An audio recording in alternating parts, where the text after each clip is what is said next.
I'm Kashish, and today I'm going to discuss homework 7 problem 1 for fall 2015 EL6303 under Professor Elsa. Okay, so the question is f of xy is equal to b and x squared plus y squared is less than equal to 1 and 0 otherwise. The first part is find b so that the above defined function is a valid joint PDF.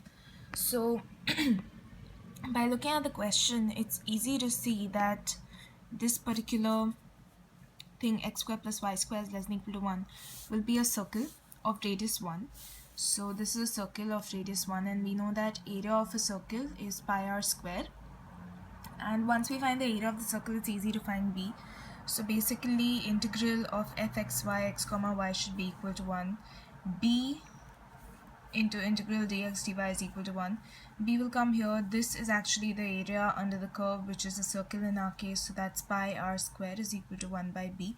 Therefore b is equal to 1 upon pi. So that's the first part.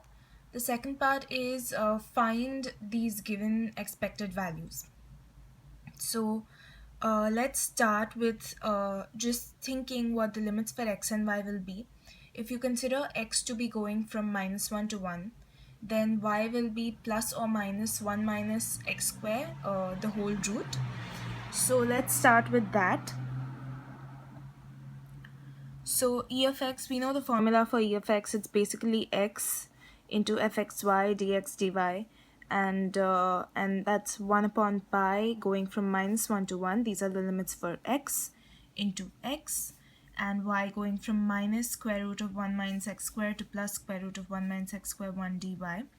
We know that, so once you open this bracket, you'll get upper limit minus of minus lower limit. So that's going to be twice square root of 1 minus x square. So 1 upon pi integral -1 to 1 x into 2 into square root of 1 minus x square dx. We know that this is an odd function, and we know the integral of an odd function from -1 to 1 is 0. Therefore e of x is equal to 0. And then let's come down to this.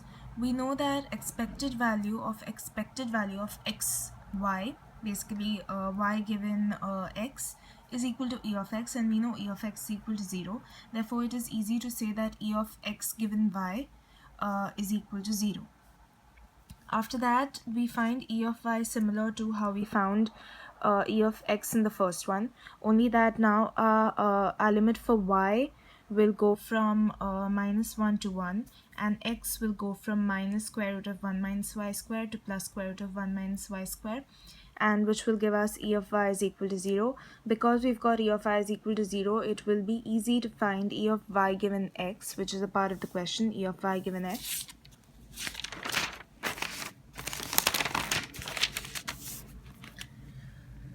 So e of y is equal to e of y given x. Therefore e of y given x small x is equal to 0 for every value of x.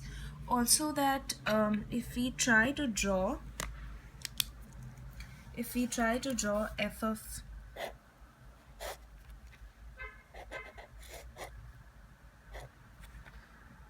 of x given y, or f of y given x, we'll get this either 1 minus square root of x square to 1 minus square root of x square, or 1 minus square root of y square to 1 minus square root of y square, 1 minus y square whole squared, I'm sorry. So that's why it's easy to see that e of y given x is equal to 0 for any value of x. Now coming to e of xy. So this is obviously the formula. The formula to find e of xy is xy into f of xy with the limits. So 1 upon pi integral -1 to 1, which is the limit for x, and minus square root of 1 minus x square to 1 minus x square whole square root, xy, which is the limit for y. And then we'll take out x because we have to integrate with respect to y.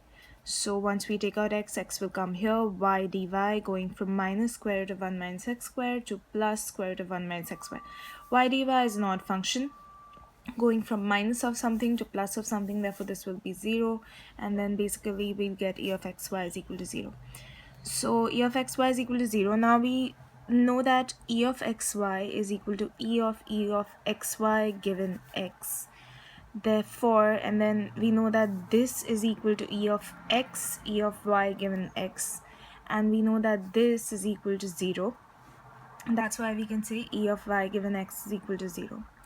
Now, the third part says prove or disprove x and y are uncorrelated. So from what we found in part 5 and part 6, we can say E of xy is equal to E of x into E of y. And because E of xy is equal to E of x into E of y, x and y are uncorrelated. Thank you.